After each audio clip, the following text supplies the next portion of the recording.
Hi there, this is Stephanie Quinn of Quinn Collectibles. I'm going to be doing a video today coloring a page from our coloring book, Sci-Fi Babes, a Cyber Glam Coloring Book.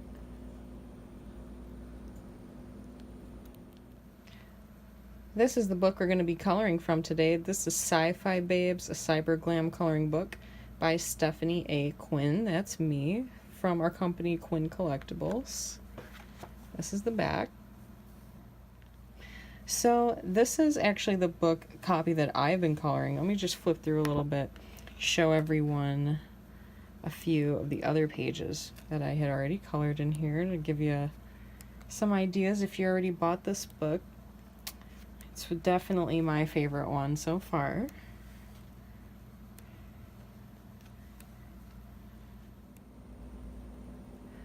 Alright, so we're going to be starting with the character Atomic Ashley. You're going to find her in our book Sci-Fi Babes, a Cyber Glam Coloring Book, available on Amazon and Etsy. So when I start a page like this, the first thing that jumps out at me are the lips. And I already have a gradient on there, so all I have to do is pick whatever color I want to add.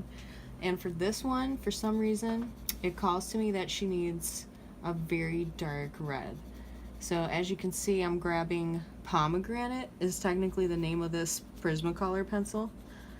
But you can use any red and it will come out dark because I already have that gradient on there. It's a little bit of a way to cheat and also get like volume when you don't want to have to put too much thought into it. So that already looks pretty cool, kind of a plum. The next thing I want to do with her is kind of put some definition in this awesome monocle that she definitely got from one of her new jobs in space, where she's probably able to see a lot of things you and I can't through this thing. And gold is probably a lot cheaper in space than it is on Earth, so that's why they make a lot of their local like construction workers in that. They're always wearing like gold armor when they're getting ready to construct on a building in space. So that's kind of what I imagine she would do, something like that. And then the next thing I want to start is that hair. I want to jump right into it. And if anyone has seen my original drawing of Atomic Ashley, she has a really cool gradient of color in her hair. It's like rainbow hair for the most part. So when I want to do an effect like that, I'm going to start with the main color I want to start with. And for her, it's going to be teal. Just because, I don't know, something about her gives me like a cool tones vibe. So I'm going to go ahead and add this.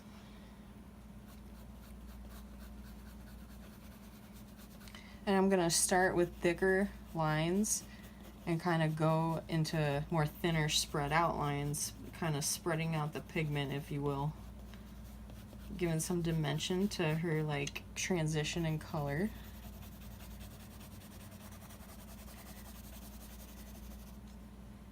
So the next color I'm going to add is this awesome pink, which is called Rose Vip, and it's a Prismacolor tone. It's like more like a purplish pink, definitely on the cool tone side.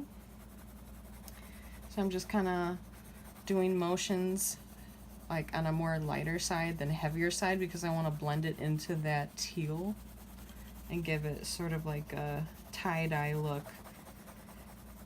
So the more you can do these motions, the better your like gradient effect's gonna be.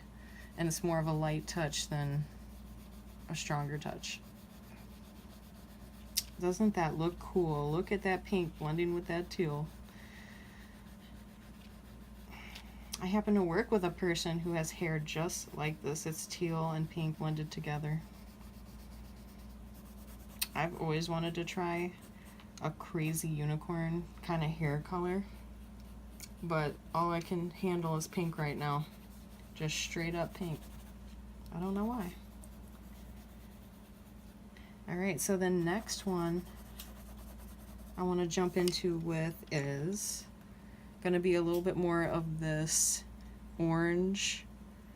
It's just straight up orange for Prismacolor, but it's really more like a gold. So I'm gonna blend it in with a pink. And it actually looks really cool because it turns like super ochre when it blends with it. Gives her like blonde vibes. And you could choose to, you know, interact with the hair texture a little bit more and like you know, do some highlights, or just do all solid hair too. What if she was just a brunette? Or what if she was just like straight up redhead? You can do that too. This is just how I choose to color. Alright, and then I'm actually going to go back in over here. And don't forget about the hair on this side of the head. Just because we're not looking at it right now doesn't mean it's not there. So I'm adding a little bit more pink. Alright, so the next color I'm going to grab for this lady is going to be, it's just called light green. So I'm going to go ahead and start under my yellow. Just start putting my green in there, and look how awesome this rainbow is looking already. It's got this awesome mint green vibe. This chick looks like she could pull it off. Not gonna forget about this side of the hair. And that also is the opposite of that lip color we put down, so look at how cool that comes together.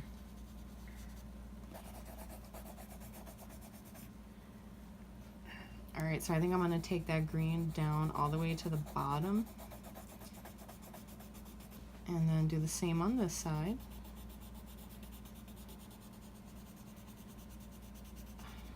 Alright, that is looking awesome. Now at the very bottom of her hair, I think I'm going to go back to that original teal that we used. This one is just straight up Faber-Castell teal. I'm going to actually go in with a lot more pressure on the bottom because I want that color to be darker. And just put down more pigment.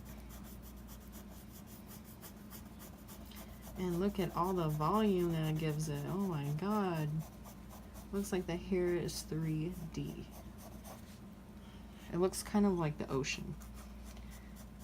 And if you're like literally in outer space, no one's ever going to judge you or how your hair looks, so wouldn't she have like the craziest, brightest hair ever when you knew you were your own boss? I know I would. Alright, that's already looking so cool. Has anyone ever colored a coloring page that's like a glamour shot before? I bet it wasn't this cool. Alright, so I'm going to keep bringing that teal back up, blending with the green. That's definitely giving a lot of like movement in the hair. So I'm going to go actually over here and bring a little bit more of that same color. And I'm going lighter because I want it to kind of sit in the background more. I want that one edge to really pop. So I'm going to go ahead and go lighter. Definitely looks cool. I can see this being like a tattoo on the right person. Alright. Get that. And then I'm going to go back into her roots and kind of darken it. Just to kind of like balance out the bottom. Alright, that looks pretty cool. Now I'm going to actually go back and make her neck piece that same gold I made the monocle. Because look how cool that matches.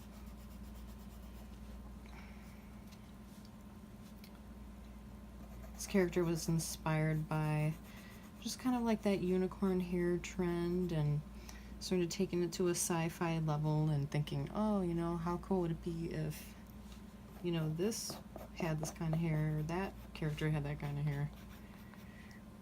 Alright, so that looks like it's really popping right now. Then I want to go back into the cheeks. I'm going to go ahead and fill some of this in and give her some definition in the face. So I'm just going to color, you know, however you feel. She could be green, she could be pink or red. I'm just going to try to, you know, give her a little bit like flesh tones going on. And then adding a little bit of shadow just to kind of make it exciting.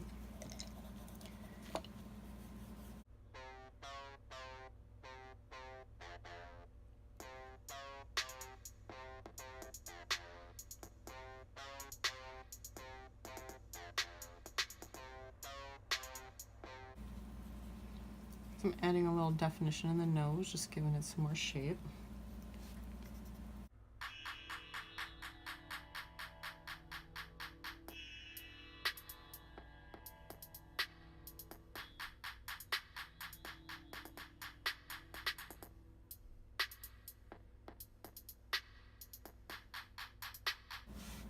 Alright, now I'm actually going to just go the extra mile.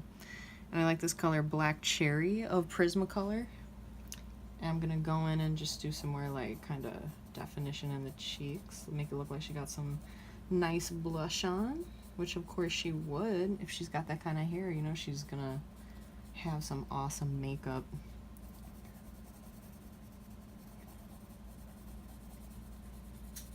Alright, that's already looking pretty cool. Just bring a little bit more back into here to add some form to the nose. And you don't always have to use black or brown when you do shadow. Any color that you're already using before works just as well. Alright, and so now I think I'm gonna give her pink lines in this sort of goop tattoo thing going on her face. Can also be her robot parts, however you want to end up looking at it. But how cool does that look? And you can even go crazy and start adding multiple colors in. But I think I'm just going to stick to the pink. That's really looking cool. I already have the black tones in for you, so all you have to worry about is using your colors and not wasting your valuable, you know, black color pencil. I know me, that's the one I'm always running out of. So this way, if it's already printed for you, you're not wasting what you got. Alright, so the next thing I want to do is actually put some definition in that cool diamond geometric mask she has. So I already kind of drew in some lines that I can go off of to just put some definition and make it look more crystalline. So I'm going to go ahead and just do that with this sort of like just pure dark blue. And I only use Prismacolor for the most part. Otherwise I'm using Faber-Castell.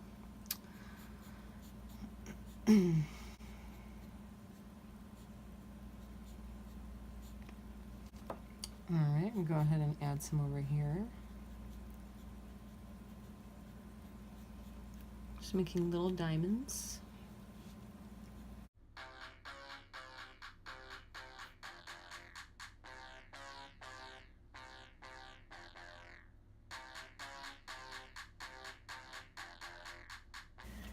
Alright, and then I'm going to go back in with my teal and just shade in lightly every so often, kind of making it the texture of the mask pop.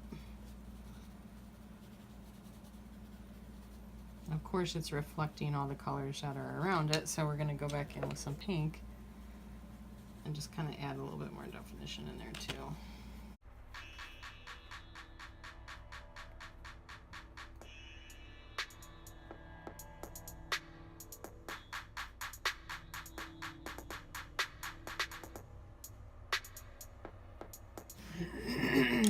Alright, and then now I'm going to add some colors in the background.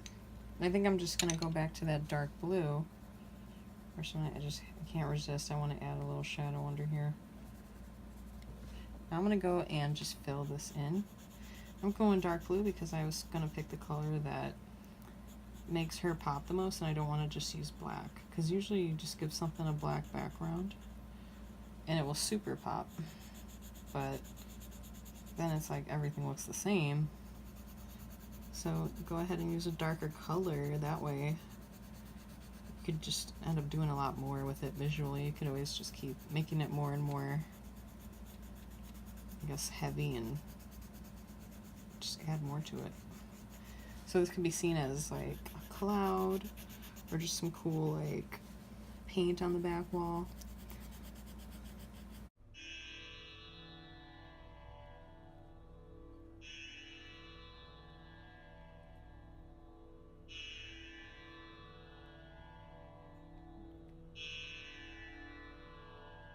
Obviously it's important to color in the lines when you're coloring. Otherwise, you know, actually, that's all up to you. There really are no rules when you're coloring. You can color in the lines, you can color out the lines, you could draw a mustache on every one of these.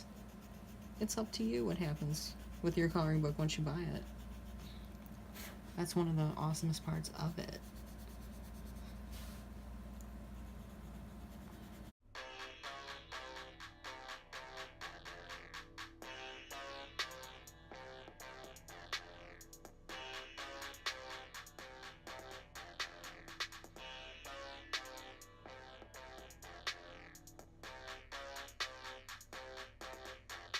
Go ahead and grab my big brush and wipe away the dust from the pencils. And then I think I'm gonna actually be crazier than crazy gets and take my straight up red, go back in the bottom of this blue and just pop some in.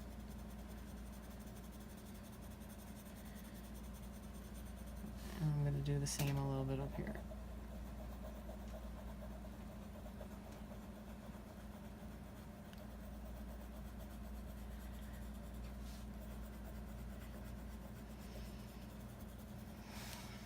And there we have it.